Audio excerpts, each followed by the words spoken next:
அனைவருக்கும் வணக்கங்க. நந்திகேஸ்வர அஸ்ட்ராலஜிலேருந்து பேசுகிறேங்க. இப்போ வந்துங்க இந்த லக்கணத்தில் வந்துங்க எந்த லக்கணத்தில் எது செய்யக்கூடாது அப்படின்னு நான் சொல்கிறேங்க விவரம். ஒரு சிலருக்கு தெரியாதுங்க, அதை மட்டும் சொல்கிறேன். அதுக்கு வந்து சுபம் தராத லக்கணம்னு பேருங்க. அது மட்டும் தான், மற்ற எல்லா விஷயங்களும் செய்யலாம், இது மட்டும் செய்யக்கூடாது. மேஷ லக்கணத்தில் வந்துங்க திருமணமே செய்யக்கூடாதுங்க. மேஷ லக்கண நேரத்தில் வந்துங்க திருமணம் செய்யக்கூடாது. ரிஷப லக்கணத்தில் வந்துங்க சிராஸ்தம் செய்யக்கூடாது. மிதுன லக்கணத்தில் வந்துங்க பயணம் செய்யக்கூடாது. கடக லக்கணத்தில் வந்துங்க செடி பயிர் ஊனக்கூடாதுங்க. செடி பயிர் விதையெல்லாம் போடக்கூடாதுங்க. உழவு ஓட்டி பயிர் போடுறாங்களங்க, விதை விதைக்கிறது கூடாதுங்க. சிம்ம லக்கணத்தில் பெண் பார்க்கக்கூடாதுங்க. பெண் பார்க்க போகிறது சிம்ம லக்கணமாக இருந்ததுன்னா போகக்கூடாதுங்க. அது கேலண்டரில் பார்த்துட்டு தாங்க போகணும். கன்னி லக்கணத்தில் சாந்தி முகூர்த்தம் கூடாதுங்க. துலாம் லக்கணத்தில் கிரக பிரவேசம் செய்யக்கூடாதுங்க. விருச்சக லக்கணத்தில் வந்துங்க பொன்னேர் கூடாதுங்க. பொன்னேர் கூடாதுன்னா இந்த ஏரெல்லாம் ஓட்டுவாங்களா, அது கூடாது. தனுசு லக்கணத்தில் போர் போடக்கூடாதுங்க. மகர லக்கணத்தில் கடல் பயணம் கூடாதுங்க. கும்ப லக்கணத்தில் முடியெடுத்தல் கூடாதுங்க. மீன லக்கணத்தில் பள்ளிகள் வந்துங்க சேர்க்கவே கூடாதுங்க. மீன லக்கணத்தில் வந்துங்க. சரிங்க, இப்போ வந்துங்க திருமணம் மேச லக்கணத்தில் திருமணம் செய்யக்கூடாதுங்கிறாங்க. சரி, அந்த நல்ல நேரத்துலையே முகூர்த்த லக்கணம் தோஷத்தில் இருந்துன்னு வச்சுக்கோங்க. அதுக்கு வந்து முகூர்த்த லக்கணத்தில் ஏதாவது ஒரு கிரகம் வந்து அக்கிரகத்துக்குரிய தோஷம் இருந்ததுனாங்க பரிகாரம் செஞ்சுக்கணும். இப்போ வந்து ஏதாவது ஒரு கிரகம் முகூர்த்த லக்கணத்தில் வந்துங்க ஏதாவது ஒரு கிரகம் மட்டும் அக்கிரகத்துக்குரிய பரிகாரம் செஞ்சுக்கலாங்க தோஷம் இருந்ததுன்னா. சூரியனாக இருந்தால் வந்துங்க கோதுமை வந்து இது பண்ணிக்கணுங்க. அந்த தோஷத்தை கழிக்கிறது கோதுமை வச்சுக்கணுங்க. சந்திரனாக இருந்ததுன்னா பச்சரிசிங்க. செவ்வாயாக இருந்தால் துவரை. புதனாக இருந்தால் பச்சை பயிருங்க. குருவாக இருந்ததுன்னா மூக்கு கடலை, மூக்குன்னு சுண்டலுங்க. சுக்கிரனாக இருந்தால் மொச்சைங்க. சனியாக இருந்தால் எள்ளு. ராகுவாக இருந்தால் உளுந்து. கேதுனா கொள்ளு. இந்த லக்கணத்தில் கிரகங்கள் இருந்ததுனாங்க அதற்குரிய அந்த லக்கணத்தில் அப்போ அந்த கிரகங்கள் அங்கே இருந்ததுன்னா அதற்குரிய தானியத்தை வந்து தானமாக கொடுக்கலாங்க. யாருக்காவது ஒருத்தருக்கு தானமாக நம்ம கொடுத்துர்லாங்க. இப்போ இந்த பொருத்தம் வந்துங்க பார்க்குறாங்க எல்லாத்துக்கும். நட்சத்திர பொருத்தம் மட்டும் பார்க்கவே கூடாதுங்க. கட்ட பொருத்தத்தை பார்க்கணுங்க. இந்த மகம், சுவாதி, அனுசம், மிருகசீரிடம் இந்த 4 நட்சத்திரம் ஆணுக்கு இருந்தாலும் சரிங்க, பெண்ணுக்கு இருந்தாலும் சரி, பொருத்தம் பார்க்காமையே திருமணம் செஞ்சு கொடுக்கலாங்க. அவங்களுக்கு வந்து பொருத்தம் பார்க்கணுன்னே இல்லைங்க. நட்சத்திர பொருத்தம் என்பது வந்துங்க ஜாதக பொருத்தத்தில் மட்டும் கடைசியாக தாங்க பார்க்கணும். நட்சத்திர பொருத்தம் கட்டமெல்லாம் ஓகே ஆகி எல்லாம் பார்த்த பிற்பாடு தான் ஆண் பெண்ணுக்கு ஜனன கிரக நிலைகளை பார்க்கணுங்க. ஜனனகால ஜாதகத்தில் வந்துங்க 5, 7, 8, 12 இடங்களை முக்கியமாக ஆய்வு செய்யணுங்க. அதில் ஏதாவது கர்ம தோஷங்கள் இருக்குதா அப்படின்னு கண்டுபிடிச்சி தான் ஆண் பெண் ஜாதகங்களை இணைக்கணுங்க. ஃபஸ்ட்டு ஜாதகத்தை இதை பார்த்துடணுங்க. அப்புறம் 1, 2 1ஆம் இடம், 2ஆம் இடம், 7ஆம் இடம், 8ஆம் இடம் இதையெல்லாம் நம்ம ஆய்வு செஞ்சு தாங்க அந்த அந்த பெண்ணுக்கும் ஆணுக்கும் நம்ம என்ன செய்யணுங்க, அந்த அந்த திருமணமே செய்யலான்னு கொடுக்கணுங்க. சும்மா நட்சத்திர பொருத்தத்தை மட்டும் பார்த்துட்டுங்க சரி நீங்கள் செய்யுங்க அப்படின்னு மட்டும் வந்து நம்ம சொல்லவே கூடாதுங்க. சரிங்க, ஆயில்யம், விஷாகம், கேட்டை, மூலம் தோஷம் தருமா அப்படின்னு ஒருத்தர் கேள்வி கேட்குறாரு. ஒருத்தர் கேள்வி கேட்டிருந்தாருங்க. இதெல்லாம் கேள்வி கேட்டதுக்கு பதில் சொல்லிட்டு வரேங்க. ஒருத்தர் கேட்குறாரு, ஆயில்ய நட்சத்திரம், விசாகம், கேட்டை, மூலம் இந்த நட்சத்திரங்கள் வந்து தோஷங்களை தருமா, திருமணம் மூக்கலாமா அப்படின்னு கேட்குறேன். தாராளமாக மூக்கலாங்க. எப்படின்னா இந்த தோஷங்கள் கொடுக்கும் நட்சத்திரங்கள் இல்லைங்க. இந்த நட்சத்திரங்களை பற்றி விரிவாக வந்துங்க 18 சித்தர்கள் வந்து பரிகார தொகுப்பு அப்படிங்கிற புத்தகத்தில் கொடுத்துருக்காங்க. அந்த புத்தக தொகுப்பில் வந்து என்ன கொடுத்துருக்காருன்னா பெண் நட்சத்திரத்தை பாதத்தை தேர்ந்தெடுத்துக்கணுங்க. நட்சத்திர பாதம், பெண் நட்சத்திர பாதத்தை தேர்ந்தெடுத்து கொள்கிறதுங்க. ஆயில்யம் 1ஆம் பாதங்க, உத்தமங்க. ஆயில்யம் 1ஆம் பாதத்தில் இருக்கிற நட்சத்திரம் ஆயில்யம் 1ஆம் பாதம் உத்தமத்தில் வருங்க. விசாகம் 1, 2, 3 பாதங்கள் உத்தமத்தில் வருங்க. விஷாகம் 1, 2, 3 பாதங்கள் உத்தமத்தில் வருங்க. கேட்டை 1ஆம் பாதம் உத்தமத்தில் வருங்க. மூலம் 4ஆம் பாதங்க உத்தமத்தில் வருங்க. இது வந்துங்க விதிப்படி ஆயில்யம் ஆகாது, விஷாகம் ஆகாது, இதெல்லாம் வேண்டாங்க. எல்லா பெண்களுக்குமே நட்சத்திர இது வந்துங்க வருங்க, அமைப்பு வரும். ஆனால் இது வந்துங்க பாருங்கள், இது உத்தமத்தில் வருது பாருங்கள். இந்த ஆயில்யம் 1ஆம் பாதமும் விசாகம் 1, 2, 3 பாதங்களும் பாருங்கள் எல்லாம் உத்தமத்தில் வருது. கேட்டை 1ஆம் பாதம், மூலம் 4ஆம் பாதம், பரணி 3 தரணி ஆளுங்க. பரணி 3 பரணி நட்சத்திரம் எல்லாம் தரணி ஆளாதுங்க. பரணி 3ஆம் பாதம் தான் தரணி ஆளுங்க. சரி, அப்போ வந்து ஒருத்தர் இப்போ ஜென்ம நட்சத்திரத்தில் இப்போ வந்து ஜென்ம நட்சத்திரம்னா என்ன? லக்கணம் நின்றது ஜென்ம, அது லக்கணம் நின்றது ஜென்ம நட்சத்திரம்னு பேருங்க. சந்திரன் என்ற நட்சத்திரம் ஜென்ம நட்சத்திரம். அந்த ஜென்ம நட்சத்திரத்தில் மனம் செய்யலாமா? இப்போ நீங்கள் வந்து அது என்ன ஜென்ம நட்சத்திரம் வருங்க? சந்திரன் ராசியில் சந்திரன் நிற்கிற பார்த்தீங்கன்னா அதில் வருங்க. அதில் எப்படின்னா விவாகம் செய்யலாங்க. ஜென்ம நட்சத்திரத்தில் வந்துங்க விவாகம்னா திருமணம் செய்யலாம். ஆண் நட்சத்திரத்தில் வந்துங்க ஜென்ம நட்சத்திரம் விவாகம் செய்யக்கூடாதுங்க. இது ரெண்டு பாருங்கள் எப்படி இருக்குன்னு. பெண்ணுக்கு வந்துங்க செய்யலாம், ஜென்ம நட்சத்திரத்தில் செய்யலாங்க. ஆண் நட்சத்திரத்தில் வந்துங்க திருமணம் செய்யக்கூடாதுங்க. அதே மாதிரிங்க இந்த தலைச்சம் குழந்தை அப்படி இதெல்லாம் சொல்கிறாங்க. 2 வீட்லேயுமே தலைச்சம் குழந்தை இருக்குதுன்னு வச்சுக்கோங்க. அதில் வந்துங்க மாற்றி செய்யலாங்க. ஆண் வீட்டில் வந்துங்க தலைச்சம் குழந்தையாக இருந்தால் பெண் வீட்டில் வந்துங்க உடன்பிறப்பு இருக்கலாங்க. பெண் வீட்டில் தலைச்சம் குழந்தையாக இருந்ததுன்னா ஆண் வீட்டில் வந்து உடன்பிறப்பு இருக்கலாங்க. இப்படி தான் முக்கியம். அது வந்துங்க தோஷம் இல்லை. தலைச்சன் பிள்ளைக்கு உடன்பிறப்பு இருந்தாலும் தலைச்சன் பெண் உடன்பிறப்பு இருந்தாலும் திருமணம் செய்யலாங்க. ஆனால் தலைச்சன் பிள்ளைக்கு உடன்பிறப்பு இல்லாமல் இருந்து தலைச்சன் பெண்ணுக்கு உடன்பிறப்பு இல்லாமல் இருந்தால் திருமணம் செய்யக்கூடாது. புரியுதுங்களா? தலைச்சன் பிள்ளைக்கு உடன்பிறப்பு இல்லாமல் இருந்து தலைச்சன் பிள்ளைக்கு உடன்பிறப்பு இல்லாமல் இருந்தால் திருமணம் செய்யக்கூடாது. எப்படி பாருங்கள், இப்படி மாற்றியாக யோசித்து சொல்லியிருக்கிறாருங்க. தலைச்சன் பிள்ளைக்கு உடன்பிறப்பு இருந்தாலும்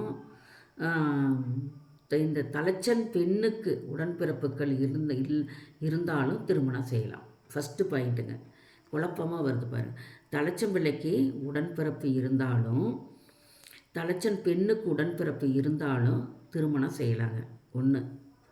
தலைச்சன் பிள்ளைக்கு உடன்பிறப்பு இல்லாமல் இருந்து ஆண் பிள்ளைக்குங்க, தலைச்சன் பிள்ளைன்னா பையங்க, தலைச்சன் பிள்ளைக்கு உடன்பிறப்பு இல்லாமல் இருந்து தலைச்சன் பெண்ணுக்கும் உடன்பிறப்பு இல்லாமல் இருந்தால் திருமணம் செய்யக்கூடாது. இல்லாமல் தலைச்சன் பிள்ளைக்கு உடன்பிறப்பு இல்லாமல் இருந்து தலைச்சன் பெண்ணுக்கும் உடன்பிறப்பு இல்லாமல் இருந்தால் திருமணம் செய்யக்கூடாது. அப்படி ஒன்று இருக்கணுங்க, ஒன்று இல்லாமல் இருந்துன்னா திருமணம் செய்யக்கூடாதுன்னு சொல்லியிருக்கிறாங்க. அதை வந்துங்க ரொம்ப யோசித்து தாங்க செய்யணும். 2 தலைச்சம் குழந்தைங்களை சேர்த்தும்போது ரொம்ப யோசித்து ஜாதக கணிச்சு தான் சேர்த்தணும். அடுத்ததுங்க, ஒரு வீட்டில் வந்துங்க 2 பெண்ணையும் கட்டிக்கிட்டு வருவாங்க ஒரு வீட்டில். இதெல்லாம் இந்த ஜோதிட நூலில் விளக்கமாக போட்டிருக்காங்க. எப்படின்னா, ஒரு குடும்பத்தில் 2 பெண்களை திருமணம் செய்து கொடுப்பது அவ்வளோ சிறப்பு இல்லைங்க. கால சூழ்நிலையினால் ஒரு வீட்டில் பெண் எடுத்துகிட்டு போய் அந்த பெண்ணு வந்து ஏதாவது ஒரு நோயிலையோ பிரசவத்திலையோ ஏதாவது ஒரு காரணத்தில் ஒரு ஆக்சிடெண்ட்லேயோ இறந்திருந்தால் மட்டுமே அடுத்த பெண்ணை கொடுக்கலாம். ஒரு பெண் இருக்க இன்னொரு பெண்ணை கொடுத்தா வந்துங்க விதிப்பயன் மூலமாக ஒரு பெண் வந்து சுகமாக வாழ்க்கை அமையாதுங்க. ஒரு பெண்ணை தானாக 2 பெண்ணை கொடுத்தா ஒரு பெண்ணு தானாக இறந்து போகிற மாதிரி சூழ்நிலை வருங்க. இல்லைன்னா அந்த பெண் கஷ்டப்பட்டுக்கிட்டே இருப்பாங்க. அதனால் வந்துங்க எதுவுமே நம்ம வந்து பார்த்து தாங்க திருமணம் செஞ்சு கொடுக்கணுங்க. திருமணத்தில் நிறையா விதிகள் இருக்குதுங்க. விதிகள் வந்து ஏகப்பட்ட விதிகள் இருக்குதுங்க. முதல்ல எல்லாங்க யாரையுமே வந்துங்க இப்போ இந்த நட்சத்திரமோ எதுவுமே வந்து பார்க்கவே இல்லைங்களாம். குடும்பம் எப்படி இருக்காங்க, எப்படிப்பட்ட குடும்பமாக இருக்குது, அந்த குடும்பத்தை மட்டும் பார்ப்பாங்களாம். பார்த்துட்டு திருமணம் செஞ்சுக்கிட்டாங்களாம். சமுதாயத்துக்கு ஏற்ற குடும்பமா, இந்த பெண்ணு ஏற்ற குடும்பமா, இப்படி இருந்தாங்கனாவே மனம் முடிச்சிட்டாங்களாம். அப்போ எந்த தோஷங்கள் வந்துச்சுங்க? ஒன்றுமே வரல.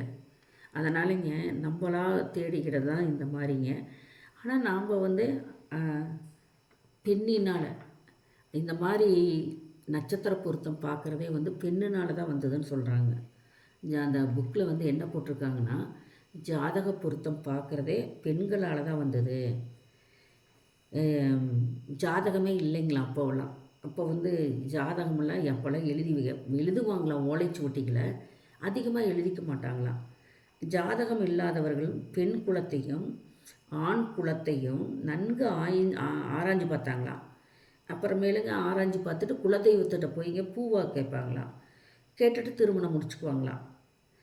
அது ஆண் பெண் இருவரில் ஒருத்தருக்கு ஜாதகம் இருக்குதுன்னு வச்சுக்கோங்க. ஒருத்தருக்கு ஜாதகம் இருந்தால் இன்னொருவருக்கு ஜாதகம் இல்லை என்றால் அந்த ஆணுக்கோ பெண்ணுக்கோ ஜாதகம் இருந்தால் அந்த ஜாதகத்தை நம்ம பார்க்கவே கூடாதுங்க. நம்ம 2 பேர்த்துக்குமே போய் குலதெய்வத்தை கோயிலில் தான் போய் நம்ம கேட்டு பொருத்தம் இது கல்யாணம் பண்ணலாமான்னு பூவாக்கு வச்சு கேட்டு தாங்க கல்யாணம் பண்ணணுமாமா. அப்புறமேலுங்க ஒரு ஆணுக்கு பெண்ணுக்கும் ஒரே நட்சத்திரம் வந்தால் செய்யலாமா? இப்போ ரோகிணி, அஸ்தம், திருவோணம், திருவாதிரை, மகம், விசாகம், உத்திரட்டாதி, ரேவதி இந்த நட்சத்திரங்கள் வந்தாங்க தோஷமே இல்லைங்களாம். ஒரே நட்சத்திரமாக வரும்பொழுது பெண் நட்சத்திர பாதமானது ஆண் நட்சத்திர பாதத்தை விட அடுத்த பாதமாக இருப்பது உத்தமம். இப்போ வந்துங்க ரோகிணி, இப்போ வந்து ரோகிணி ஒரு நட்சத்திரமாக வருதுன்னு வச்சுக்கோங்க. 2 பேர்த்துக்குமே ரோகிணி நட்சத்திரம் வருது. பெண் நட்சத்திர பாதம் வந்துங்க பெண் நட்சத்திர பாதம் 1ன்னு வச்சுக்கோங்க. ஆண் நட்சத்திர பாதத்தை விட அடுத்த பாதமாக இருப்பது உத்தமம். அப்போ ஆணுக்கு ரோகிணி 2ன்னு எடுத்துக்கொடுங்க. இப்போ வந்து பெண் நட்சத்திரத்துக்கு 2 பேர்த்துக்கும் அஸ்தம் வந்துச்சுன்னு வச்சுக்கோங்க. ஒரே நட்சத்திரமாக வரும்போது பெண் நட்சத்திர பாதம் 1ன்னா ஆண் நட்சத்திர பாதம் அஸ்தம் 2ஆக இருக்கணுங்க. ஆண் நட்சத்திர பாதத்தை விட அடுத்த பாதமாக வரணும். ஆண் நட்சத்திர பாதம் அடுத்த பாதமாக இருப்பது உத்தமம். ஒரே நட்சத்திரமாக வந்து ஒரே பாதமாக வரக்கூடாதுன்னு சொல்கிறாங்க. பாதங்கள் மாறி இருக்கணும், அடுத்த பாதமாக வரணுங்கிறாங்க. அது ஆணாக இருந்தாலும் சரி பெண்ணாக இருந்தாலும் சரி அடுத்த பாதமாக வரணும், அப்போ மூக்கலாம் அப்படின்னு சொல்கிறாங்க. அப்போ நம்ம அவ்வளோ சிரமப்படுறதுக்கு ரோகிணி, அஸ்தம், திருவோணம், திருவாதிரை, மகம், விசாகம், உத்திரட்டாதி, ரேவதி இந்த நட்சத்திரம் வந்தால் தோஷமே இல்லைங்கிறாங்க. தோஷம் இல்லாதப்போ நம்ம என்ன செய்யலாங்க? அப்போ அது பாதங்கள் ஒரு நட்சத்திரமாக இருந்தால் தாங்க பாதம் டிஃப்ரெண்ட் வரணும், அடுத்த பாதம். அப்போ இந்த நட்சத்திரத்துக்குள்ளே கலந்து நட்சத்திர பொருத்தமாக எதுவுமே பார்க்க வேண்டியதில்லை அப்படின்னு சொல்கிறாங்க. பாருங்கள், இதெல்லாம் நம்மளுக்கு ஒவ்வொரு புத்தகத்துலேங்க கணிச்சு எழுதி வச்சுருக்காங்க. இந்த மாதிரி நாம் என்னன்னு ரோகிணி நட்சத்திரக்கார பொண்ணை ஜாதகத்தை வச்சுட்டு தேடிட்டுருப்போம் நட்சத்திர பொருத்தம்னு. அப்படியெல்லாம் இல்லைங்க. ரோகிணிக்கு அஸ்தத்தை கூட்டலாம், திருவோணம், திருவாதிரை, மகம், விசாகம், உத்திரட்டாதி, ரேவதி இந்த நட்சத்திரங்கள்லாம் வந்துங்க அப்படியே கலந்துக்கலாம். அந்த எந்த ஜாதக கட்டத்தையும் எதுவும் பார்க்க வேண்டியதில்லை அப்படின்னு சொல்கிறாங்க. ஆனால் ஒரே நட்சத்திரமாக இருந்தால் மட்டும்தான் அடுத்தடுத்து பாதமாக இருந்தால் நல்லது அப்படின்னு சொல்கிறாங்க. இவங்களுக்குள்ள பரிமாற்றம் செஞ்சுக்கலாங்க. நிறைய விஷயங்கள் வந்திருக்குங்க புக்கில் எல்லாம் படித்தோம்னா என்னென்ன விதிகள் போட்டிருக்கு தெரியுங்களா? அவ்வளவும் தாலிங்கிறது என்ன அப்படின்னு போட்டிருக்காங்க. பழங்காலத்தில் வந்துங்க திருமணச் சடங்கின் போது மண்ணால் செஞ்ச வளையல் போடுவாங்களாங்க. அந்த வளையல் அணிஞ்சவங்க வந்துங்க திருமணம் ஆகலை இந்த பொண்ணுக்கு அப்படின்னு ஏற்றுக்குவாங்களாம். அப்புறம் திருமணம் ஆனதையும் பண ஓலைகளில் இன்னாரது மனைவின்னு எழுதி அந்த உலோக சொப்பில் போட்டு அடைச்சி பெண்ணை பொட்டை பிள்ளைங்க கழுத்தில் மாட்டி விட்டுருவாங்களாங்க. நாகரிகம் பெருக பெருக அதெல்லாம் மாறி போச்சுங்க. இப்போ மெட்டியே போடுறது இல்லைங்க ஒரு சிலர். பெண்கள் மெட்டி போட்டுக்குவாங்க. இப்போ மெட்டி கூட போடுறதில்ல. அழகுக்காக 2, 3 மெட்டி அப்படி மெட்டி வந்துங்க நிறைய 3 கால்லையும் போடக்கூடாதுங்க. அந்த பெருவிரலுக்கு அடுத்த விரலை மட்டுமே தான் மெட்டி அணிய வேண்டும்னு விதி இருக்குங்க. அப்படி போட்டால் கணவனுக்கு தோஷங்களாம். 3 கால்லையும் மெட்டி போட்டால் கணவனுக்கு தோஷம். அந்த பெருவிரலுக்கு அடுத்த விரல் மட்டும்தாங்க மெட்டி போடணும். மற்ற 2 கால்லையும் மெட்டி போடக்கூடாது.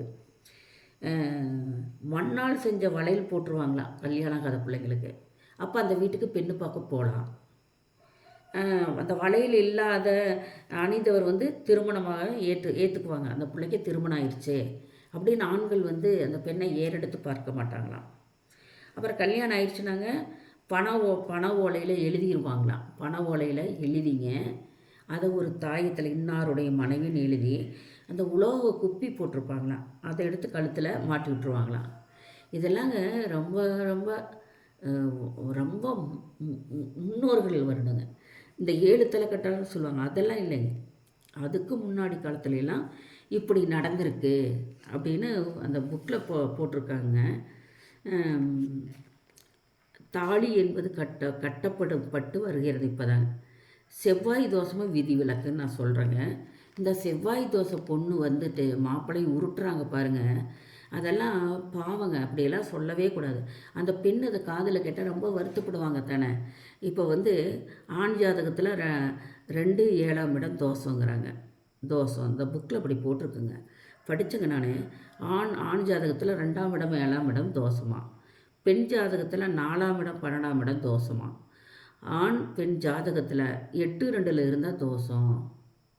அதனால் இவங்களை வந்து என்ன சொல்கிறாங்க, மாற்றி தாங்க திருமணம் செய்து முடிக்கணும். இந்த தோஷம்னு வந்துட்டாவே மாற்றி தாங்க அமைக்கணும். அந்த செவ்வாய் தோசை வந்துங்க கடக வீட்லேயோ சிம்ம வீட்லேயோ இருந்தாங்க, அவங்களுக்கெல்லாம் செவ்வாய் தோசை இல்லைங்க. செவ்வாய் வீடு வந்துங்க எதுங்க, மேசமும் விருச்சமும் செவ்வாய் வீடுங்க. அதில் இருந்தாலுமே திருமணம் அந்த செவ்வாய் வந்து இது இல்லைங்க. செவ்வாய் உச்சத்தில் வந்து இருந்தாலும் செவ்வாய் தோசை இல்லைங்க.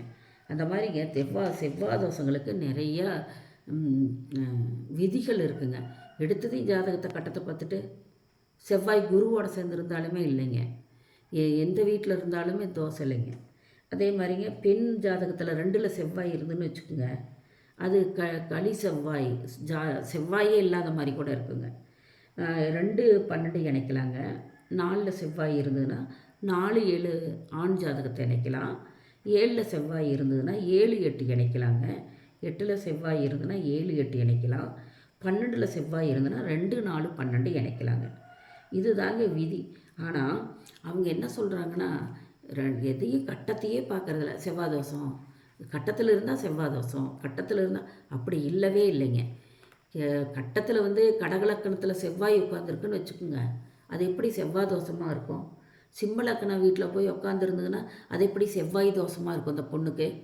நீங்கள் நினச்சி பாருங்கள். இப்போ ஒரு ஜாதகத்துலேருந்து 2ஆம் வீட்டில் ஒரு பெண்ணுக்கு செவ்வாய் இருக்குது, அங்கே குரு போய் உட்காந்துருக்கிறாரு, அந்த பெண் பிள்ளைக்கு எப்படி செவ்வாயாக இருக்கும்? 4, 8, 12 எது உட்காந்தாலும் குரு பக்கத்தில் உட்காந்துருந்தா எப்படி செவ்வாய் தோஷமாக அமையும்? இது எப்படி சாத்தியப்படும்? அதே மாதிரி செவ்வாயுடைய ஆட்சி வீடு வந்துங்க மேச வீடு, அதில் செவ்வாய் உட்காந்துருந்தா அந்த பெண்ணுக்கு எப்படி செவ்வாய் தோஷம்னு சொல்லலாம்? சொல்லவே கூடாதுங்க. செவ்வாய் தோஷம் சொல்லவே கூடாது. மேச வீட்டில் செவ்வாய் உட்காந்துருச்சுன்னா அந்த பெண்ணுக்கு செவ்வாய் தோஷம் கிடையாது. கூட எத்தனை கிரகம் இருக்கட்டும், 1 இருக்கட்டும், 2 இருக்கட்டும், 3 இருக்கட்டும், எந்த கிரகம் இருக்கட்டும், ஆனால் மேச வீட்டில் அமர்ந்த செவ்வாய்க்கு வந்துங்க செவ்வாய் தோஷம் கிடையாது. அதே மாதிரி ஆட்சி வீடு விருச்சக வீடும் ஆட்சி வீடு. அப்போ அது இப்போ மேச வீடு ஆட்சி உச்சம் பெற்ற வீடு, விருச்சக வீடும் செவ்வாய் வீடு. அது எப்படி அந்த வீட்டில் எண்ணி வருவாங்க லக்கணத்திலிருந்து அது வந்து 4வது வீடு இருக்குது, 7வது வீடு இருக்குது, அது செவ்வாய் தோசை கிடையாது. அதுங்கெல்லாம் ஆட்சி உச்சம் பெற்ற வீட்டுக்குள்ளேயோ ஆட்சி வீட்டில் இருந்தாலுமே செவ்வாய் தோஷம் கிடையாதுங்க. அதனால் எதுவுமே டக்குன்னு ஒன்று பெண் பிள்ளை ஜாதகத்தை பார்த்துட்டுங்க சொன்ன அந்த பெண் வந்து ரொம்ப வந்து மன வருத்தப்படுங்க. அதனால் அப்படியெல்லாம் நம்ம எதுவும் டக்குன்னு ஒன்று தெரியாமல் சொல்லக்கூடாதுங்க. அந்த பொருத்தம் பார்க்குறதுல வந்துங்க ரொம்ப பார்த்து பொருத்தம் பண்ணுங்கள்.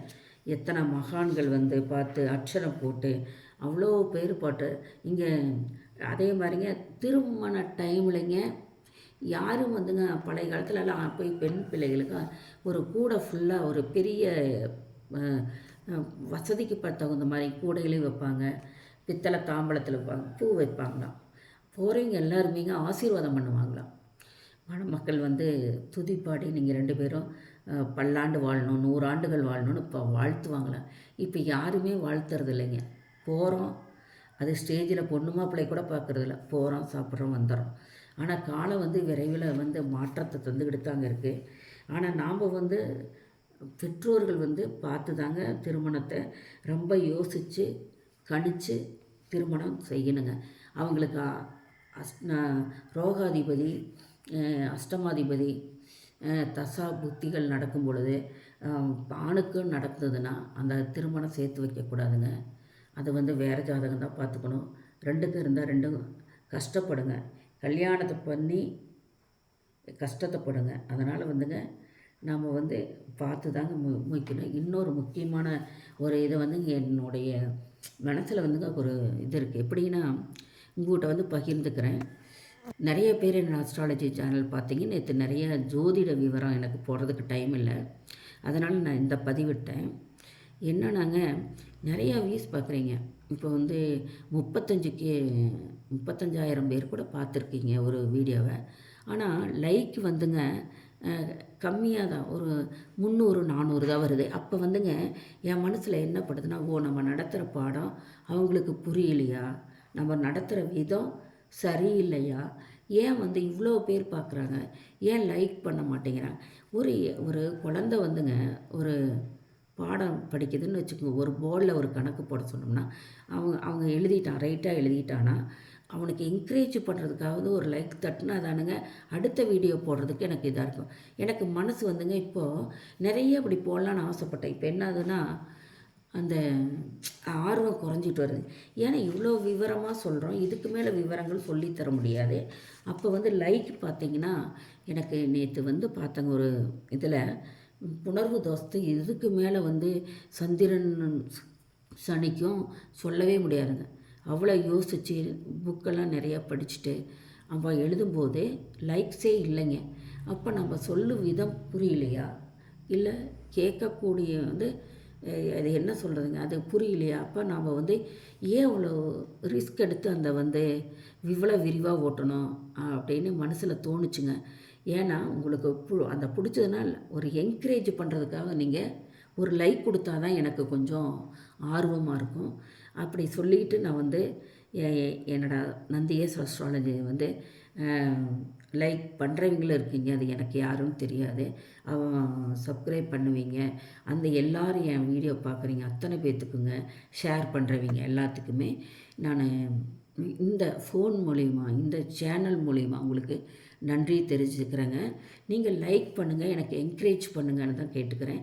என் ஆன்லைனில் ஜாதகம் பார்க்குற மாதிரி இருந்ததுன்னா என் செல் நம்பர் வந்து 8344945556 தாங்க.